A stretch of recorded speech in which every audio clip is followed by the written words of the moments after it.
Hello, and welcome to another action-packed episode of CG Kids.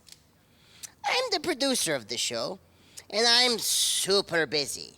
But one of my many jobs is to answer the tons of fan email that I get every single day. So, why don't we answer one of those right now? Mailbox empty? Aha! Okie dokie, here we go. Dear CG Kids, I love the show, but I have one question.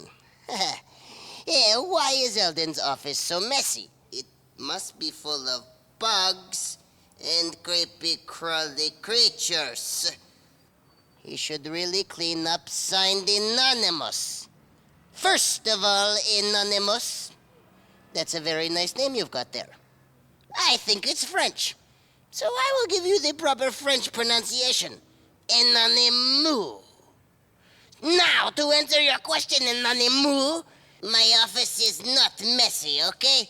It's just, well, I've just got a few things on the floor here. There's not much here at all. I mean, well, I never really looked down there much, actually. I mean, what's just down here? It's just a couple things down here. These are all important things. I use them every day. They're mostly decorations, actually. Well, except maybe this is a pizza from last week, I think. But come on, most of this is very important stuff. I get it for my important jobs. Wait a minute. What's that there? I think that's a bug. There's a bug there. Yes, I have found something. There's bugs. There's bugs back here, and I think they are everywhere. There's bugs in my bed. There's bugs in my office. Hey, Eldon. We're in Winnipeg, Manitoba. Can't you see I'm busy? I'm surrounded by bugs in my office. Cool. We were just about to go see some creepy crawly bugs up here, too. Well, why would you want to do that? Because you told us to, remember? A whole Manitoba episode on bugs and bats and germs. You said it was going to be your most brilliant show ever. Well, what was I thinking? I was fever-crazed when I came up with that. I don't have time for you two. I need bug spray, or I need like a laser beam or something.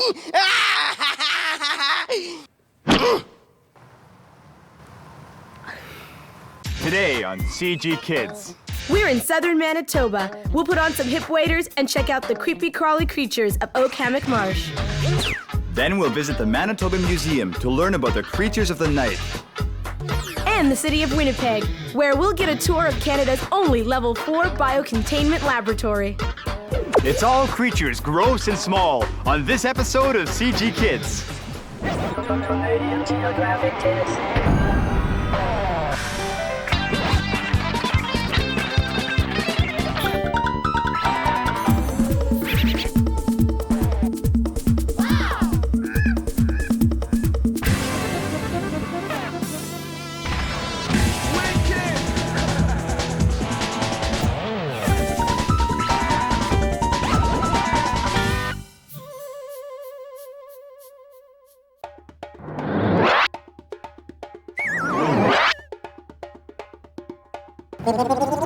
This is Winnipeg, the capital city of Manitoba. Manitoba is a Cree word referring to Lake Manitoba as the place where the spirit speaks. And it's located right on the Canadian Shield. The Canadian Shield is a U-shaped band of ancient Precambrian rock called a craton. Cratons are the oldest, hardest rocks in the world. They form the base for most of the continents. The Canadian Shield is the world's largest craton. It's about 600 million years old. It consists mainly of nickel, lead, copper, zinc, gold, and silver, all of which make Manitoba known for its excellent mining. Manitoba is also known for other things, like bugs, bats, and germs. So today, we're going on a bug hunt. Oak Hammock Marsh, here we come!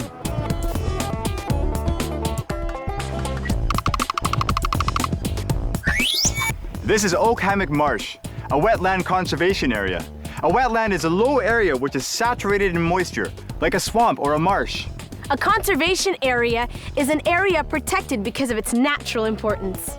Wetlands need to be conserved because they're an important habitat for animals and because they're good for people too.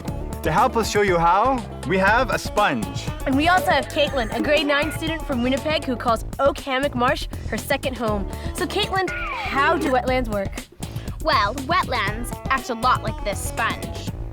When there's a lot of water, like too much rain, the wetlands help absorb that water, which keeps the surrounding area from flooding. Also, when there's not enough water, the wetlands will release their water to keep the surrounding area from drought. Now, is it true that a marsh also acts like a bit of a filter? Yes, marshes are exactly like nature's water filters. The plants and animals help break down and absorb the pollutants. So are there like a lot of animals that live in the marsh? Oh, wetlands are full of life, from plants to bugs to ducks.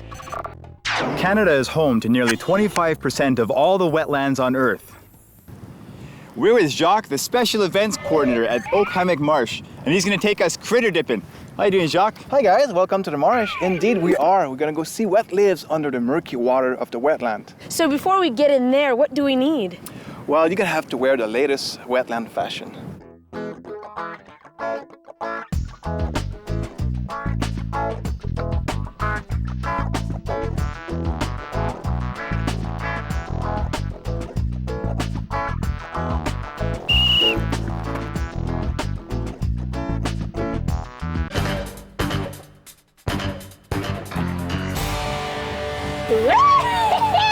I'm getting sweaty!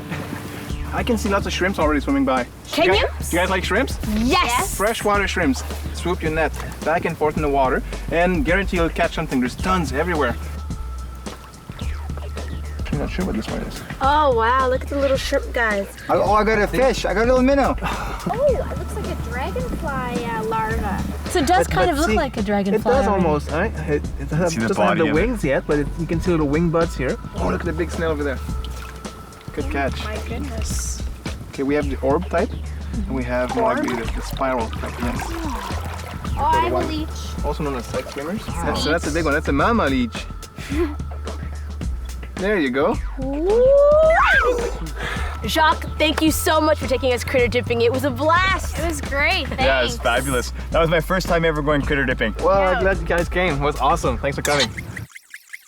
We're now here with Paula, who's a resident naturalist here at Oak Hammock Marsh. Paula, can you tell us a little bit about what we're going to be doing next? Yeah, we're going to be doing songbird banding, so the banding of small little birds, not the ducks and the geese that most people are familiar with.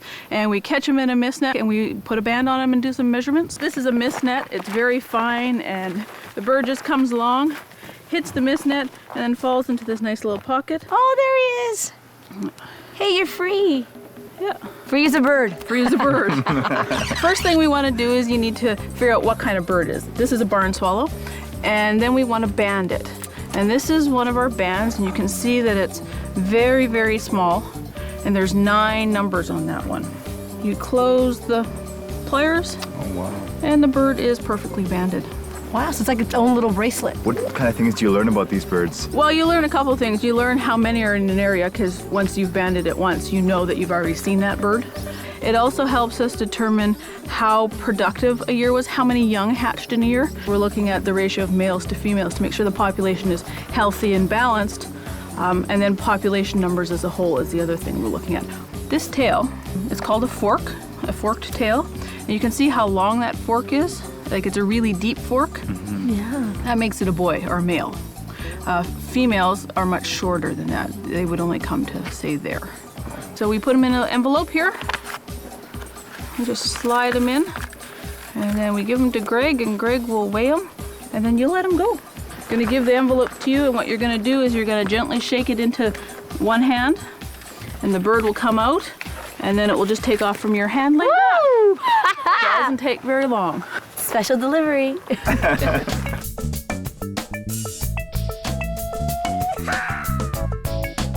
It's that time again. Triviography time. And the question is, What is guano? I'll give you a hint. It's not a tropical fruit. Run service. Your breakfast, mademoiselle. Fresh guano slices. Delicious.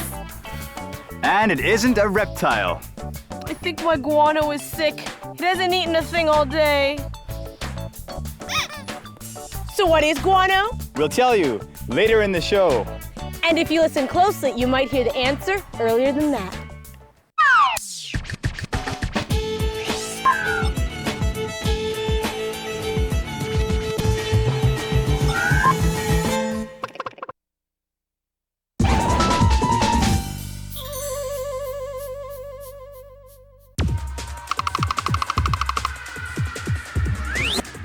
We are here at the Manitoba Museum, where we're going to meet up with Jack Dubois and Kim Monson, two local bat experts, and they're going to teach us about the creatures of the night. Hi guys. Hey Jack. Hi. Hey Kim. Hi Sid. Sid. Hi Edie. Ready to see some bats in a bat cave? Absolutely. Let's go there. Are all the caves in Manitoba inhabited by bats? No, actually, we have hundreds and hundreds of caves in Manitoba, but it takes a very special kind of cave to house the bats. They have to have a very small entrance, and they have to be bell-shaped so they will hold the warm air. They have to be able to be covered completely over in the wintertime. So Jack, where are we right now? We're in the Bat Cave exhibit at Manitoba Museum, and this is the replica of a cave that's found quite a ways north of Winnipeg in central Manitoba in the limestone formations. What is this cave to a bat? Well, these caves are places where they sleep away the winter. So if the bats don't stay in the cave during the summers, where do they go? Well, they leave the caves in late April or to early May, and the males go off by themselves in the woods, and the females go off in colonies, and that's when they end up in people's attics and boathouses and things, and they stay together and raise the young together all summer long. And then they come back, both the males and the females, in late August for what they call mating swarms, which is when the mating takes place. And then they all go into deep sleep, into torpor about late September. And they stay that way until late April, when it's time to go through the annual cycle again. Bats are very interesting because they sleep 90 days without waking up. It's the longest time any hibernating mammal spends asleep during the winter. So Jack, are bats actually blind? No, they're not. They can see just as well as people, even though they have very tiny eyes. In the light, they can see very, very well. But in the dark, they have a power that we don't have. They can navigate using sonar or sound waves in the pitch black. And they use that when they're out at night hunting down flying insects like mosquitoes and midges and other little critters. So Jack, I'm looking around and this cave is really clean. Is that typical of a bat cave? Actually, Manitoba caves are quite clean, Sid. The bats don't feed actively when they're sleeping in them for the winter, and so they're not giving off any droppings or guano. Jack, if bats didn't exist, what type of impact would that have on humans, especially with regards to mosquitoes? Well, they do eat a significant portion of mosquitoes in their diet, and so they're a great benefit to people in controlling insect numbers and controlling mosquito numbers. Small brown bats can eat 4,000 mosquitoes every night, each. Let's see, the largest bat cave in Manitoba has 35,000 bats, which eat 4,000 mosquitoes a night, times 7 nights a week, times 24 weeks feeding time should be 23,520,000,000, and that's just in one cave. Kim, Jack, thank you so much for giving us a tour of your cave. It was amazing. Well, come back anytime you like. It was wonderful having you here. Great fun. It's great. Thanks a lot. Bye-bye. Bye, my little furry brown friends. Oh. Hey, Eldon. We just left the Bat Cave at the Manitoba Museum. It was the coolest thing. Oh yeah? Oh yeah, well, goody for you. My office is filled with termites. Do you realize the implications that could have for someone like me? Termites? Are you sure? Well, I haven't actually seen any, but I feel their beady little eyes on me. Eldon, we're going to the only level 4 biocontainment laboratory in Canada. Oh, do you think it's that bad? Oh, maybe I better put on one of those moon suit things. Oh, maybe I'll be put in quarantine. Boil water. Eldon, I don't think they deal with termites. It's level 4 biocontainment. It's where all the deadliest diseases in the world are stored for research. Well, what a waste. I think what we need is some level 4 pest control. It would make millions.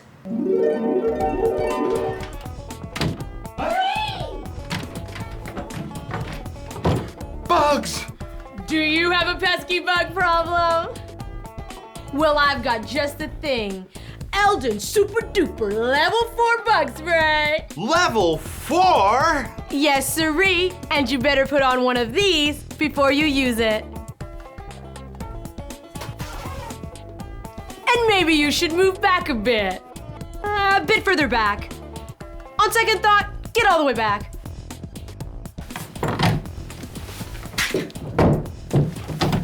And go! And it should be safe to go in there sometime next week. Now you won't have to use the bathroom before then, will ya? Eldon's Super Duper Level 4 Bug Spray is awesome. Level 4 bug spray. Why don't you try level 4 vacuuming? Okay, you're both level 4 smarty pants. Now, don't you have a TV show to do?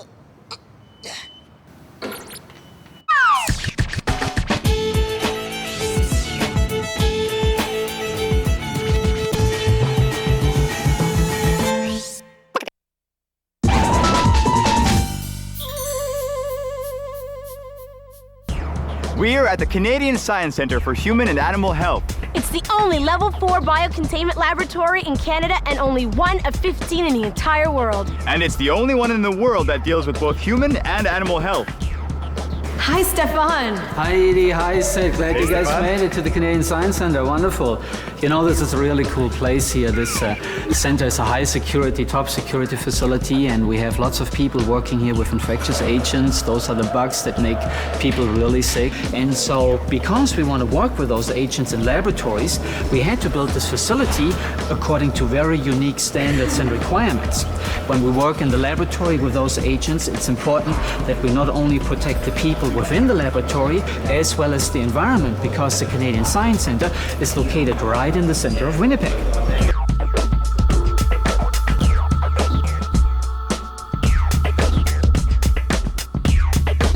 This is one of the higher containment laboratories that we have in the Canadian Science Centre. And even so, it is a level 3 laboratory. What you see here are all concrete walls, and they're all coated. And so we can clean those very easily. But everything you see is sealed off. So this whole laboratory is totally airtight. It's like a bunker. So what is the difference between levels 1 to 4? If you are in your school project, you want to work, let's say, with baker's yeast, you want to bake some bread, and those are microorganisms that we would work at level 1. But if you go up, where you deal with agents that make your stomach sick, okay, maybe if you get food poisoning, those kind of agents, they would be worked at a level 2. At the level 3, we work with diseases that can be transmitted through the air. For example, some of the viral agents, some of the viruses, okay, they can make you very sick.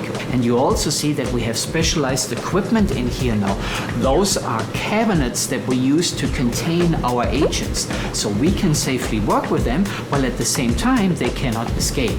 At the level 4, okay, the highest level, we deal with the agents that can make a lot of people very sick, and you might have heard of the Ebola agent, okay? In Africa, they sometimes have, unfortunately, a problem with that.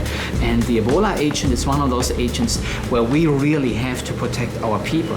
And then what we use is, we use one of those suits.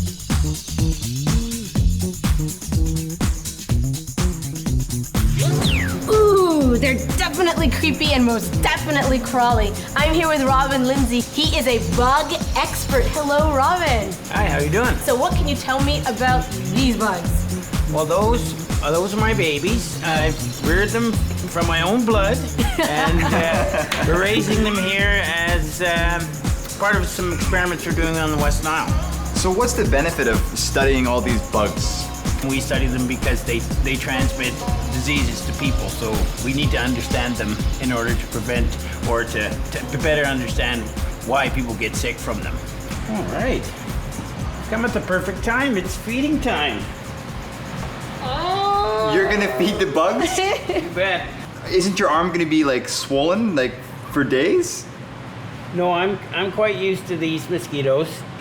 What they've injected here is a bit of saliva, and I'm used to that saliva, and I don't usually swell up too badly. I can feed a couple hundred to 1,000 at a time, and usually it only swells up for about an hour. And I see most of them are done now. I'm going to take my arm out of there. None got out. I'm pretty happy about that. See, not very red. Wow, but I can see you've got Oh bitten my quite goodness. a bit. Are you going to itch it? I will not scratch. It's bad to scratch. Like your mom always tells you, don't scratch. Because you just break the skin and then you will get a bacterial infection and it's not good. Well, thanks so much, Robin, for giving us a little tour of the mosquitoes here and sacrificing your arm at the Canadian Science Yeah, we had a Center. great time Yeah, it here. was a blast. Oh, wait a minute. Hey, Eldon, what's up? I got a very important question. What are the chances that there's termites in here and they're out to get me? No chance. Oh yeah, easy for you to say you're safe and protected there. I think it's time I climb down from this ladder. Okay. The ladder! Eldon, are you okay?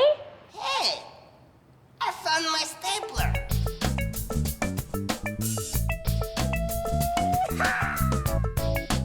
Well, it's Triviography time. Today's question is, what is guano? If you were paying close attention earlier on in the show, you might have heard the answer. Time for an instant replay. The bats don't feed actively when they're sleeping in them for the winter, and so they're not giving off any droppings or guano.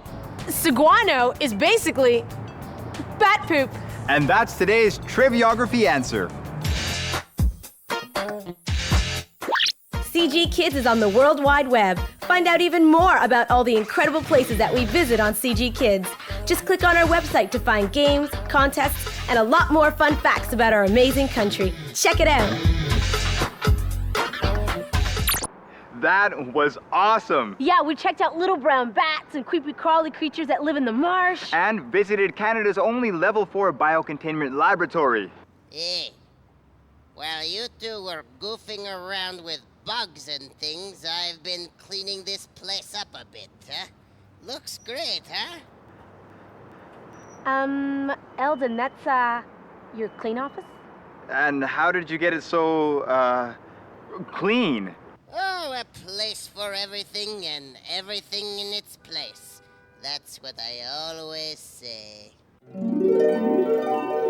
That's right, folks. If you've got a really bad bug problem, there's only one thing you can do.